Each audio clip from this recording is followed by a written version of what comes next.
name is Nur Fatin Akila. For question 1, there are 3 pillars of social security, which is prevention, compensation, also rehabilitation. Okay, for question 1, the scheme under Employee Social Security Act that available for Hakim is Employment Injury Scheme. Section 22, subsection 6, employment injuries means a person injury to the employee caused by accident or an occupation disease arising out of and in the course of his employment in an industry to which this act apply.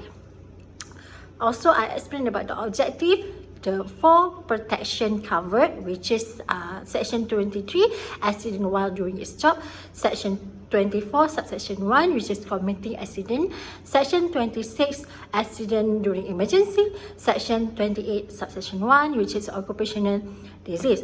Also, I explained about the basis of entertainment, which is someone who is entitled for this scheme are injured during their employment or anything that is derived from his or her employment. Related to the case study of Hakim, he is eligible to be covered under industrial accident, which is section 23, accident while doing its job. He is a contributor of a first category, 4th schedule, with 0.5% of contribution. Hakim injured during working time, and the injury was a natural cause of his employment, which is the wood cutting machine has been cut all his finger up to the wrist. Assalamualaikum and salam sejahtera. My name is Fatin Amira binti Muhammad Saufi from ADM653A. From the case study above, an Hakim entitled to receive medical benefit in accordance with Section 37 of Employee Social Security Act 1969. Stated under Section 37(1) of the Act, a person whose condition require medical treatment and attendance as a result of injury to employment will entitled to a medical benefit.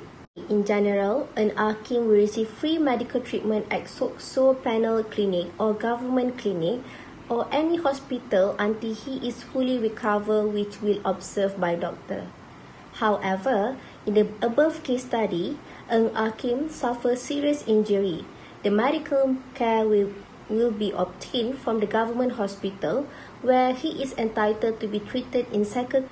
Moving on to the second point, the second benefit provided under the Employment Injury Scheme is Permanent Disablement Benefit. The disablement benefit apply for both either partially or total disablement. Partial disablement can be defined as the disablement that permanently reduces the earning capacity of the employee in their employment.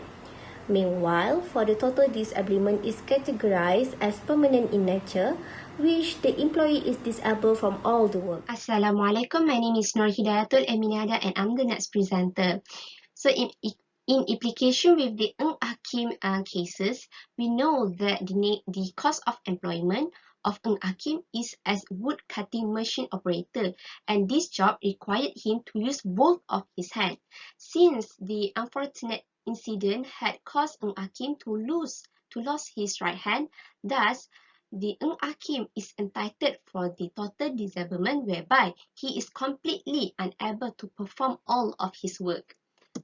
And according to the 4th schedules of Employee Social Security Act 1969, which stated about the daily rate for a permanent total disablement, there are different types of the payment given to the injured person depending on their percentage of the permanent disablement. And in the case of the Hakim, he is entitled for the permanent disablement if he is being certified with the medical board. And if Hakim is not satisfied with the decisions that has been made, he may appeal his case to the appellate medical board to review the decision that has been made. And last but not least, Hakim is also entitled for the rehabilitation benefits, whereby he is given free of charge facility for the physical and vocational rehabilitation as according to the sections 57 of Employees Social Security 1969. For the physical rehabilitations, it may include the physiotherapy, occupational therapy, depending on his medical needs. So for the vocational benefits, which is including the training in courses such as typing, Ng Akim may need these rehabilitations in order for him to adapt to his daily life by using only his left hands. So all the expenses incurred for the rehabilitations may be covered by the SOSO on the basis of the stipulated prices, terms, and also conditions. Moving on to the third question, which is explain the qualifying condition that an hakim need to fulfill in order to get the benefit. He must be a Malaysian citizen or permanent resident. Since Ng Hakim has been working over 18 years, thus he is applicable as a Malaysian citizen or permanent resident in Malaysia. He must be the age between 18 years old until 60 years old, which means that Ng Hakim is 32 years old. Thus, he is applicable for this condition. Moreover, Ng Hakim is considered as working in private company as he's working in Teguh Saw Mill, Sdn Bhd. Furthermore, the employer of Ng Hakim need to ensure that Ng Hakim has been registered under the person which covered for the SOCSO scheme. Ng Hakim need to fill in Form 34, which show the identification and applicable of him to apply for this benefit. This is because Form 34 showing the identification and also the criteria of person under insurance of SOCSO. Besides, this injury happened during Ng Hakim doing his job. It means this injury happened during the working session. Assalamualaikum, my name is Amira binti Rahim, and let's move on to the next benefits requirement. If we look on permanent disablement benefits condition, N Hakim must finish his medical leave first, which means based on the case study, after 40 days, N Hakim get hospital treatment.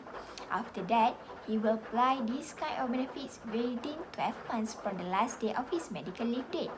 N Hakim should receive medical report to prove his permanent loss that affected his right hand. Medical board will identify the percentage of permanent loss faced by N Hakim according to Schedule 2 Employees Social Security Act 1969. In this case study, N Hakim is considered loss of a hand or of the thumb and forefingers of one hand, or amputation from 41 half below tip of olecranon. Besides, to get rehabilitation benefits, N Hakim must pay the full amount contribution of SOSO before the accident happened.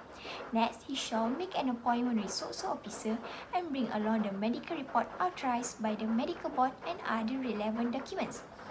Moreover, he should acquire recommendations from the medical board and SOSO first before enter rehabilitation center. In order to enter rehabilitation center, N Hakim must be stable in health and will be identified first what kind of rehabilitation benefits that he needs based on his situation. For example, he could acquire a prosthetic device to enable him use the right hand instead of only one hand. In short, N Hakim must fulfill the conditions before he is entitled to get this benefit. Bismillahirrahmanirrahim. My name is Afika binti Muhammad Naim, and I would like to present question number 4, which identify any protections available for Ng Hakim under the Employment Act 1955. So, the first point is earnings do not exceed 2,000 ringgit Malaysia. Workers covered under the Employment Act 1955 are all workers whose earning do not exceed 2,000 ringgit a month, and all manual workers irrespective of their earnings. Amendment to the Act in the year 1998 provide that all those earning below 5,000 ringgit Malaysia can seek protection under the Act if their employers fail to adhere to the terms and conditions in the contract of service between employer and employee.